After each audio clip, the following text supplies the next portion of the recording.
哈利路亚！亲爱的弟兄姊妹与慕道朋友们平安。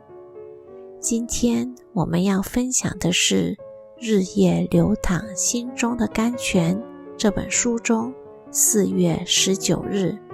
行在暗中这篇灵粮。本篇背诵金句马太福音6章4节，要叫你施舍的事行在暗中，你父在暗中察看，必然报答你。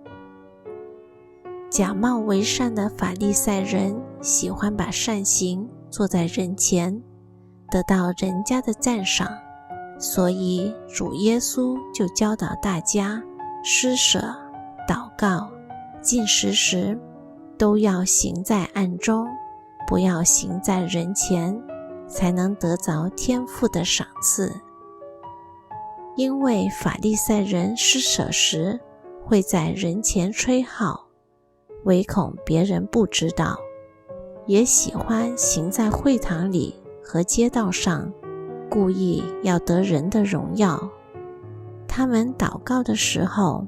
更喜爱站在会堂里和十字路口上，故意叫人看见，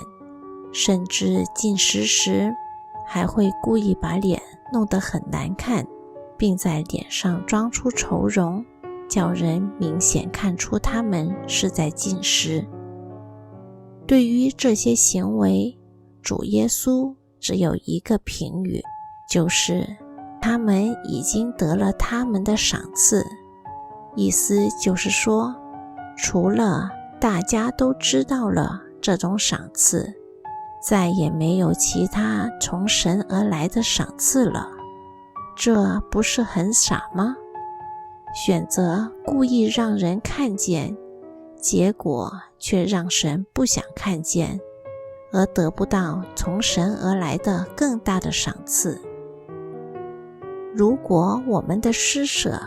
祷告、进食还有其他善行都是存心做在人前给人看到，想要得到大家的称赞，想要获得同龄的肯定，想在教会得到好名声，想让大家觉得我很有爱心，很会祷告，刻苦己心进食，那我们肯定会得到大家看见的赏赐。不过除此之外，再也没有其他祝福与赏赐从神那里降下给我们了。主耶稣教导我们施舍的时候，不只不要给人知道，连右手都不要给左手知道，就是叫我们心里不再纪念我们的施舍。还有祷告的时候，也要进到内屋，关上门，默默跟神祷告就好。至于进食时，反而要梳头洗脸，开心地去祷告，不叫人看出我们在进食。如果我们能照神的吩咐行，凡事都是用心为神做的，而非做给人看，神在暗中察看，必然报答我们。巴不得我们都能照着神的教导行，只讨暗中察看的神欢喜就好。凡事默默地做，不求人看见地做，顺服奉献地做，甘心乐意地做，必得天国的基业。法利赛人只求人看见了，只求眼前的赏赐，他们自以为聪明高贵，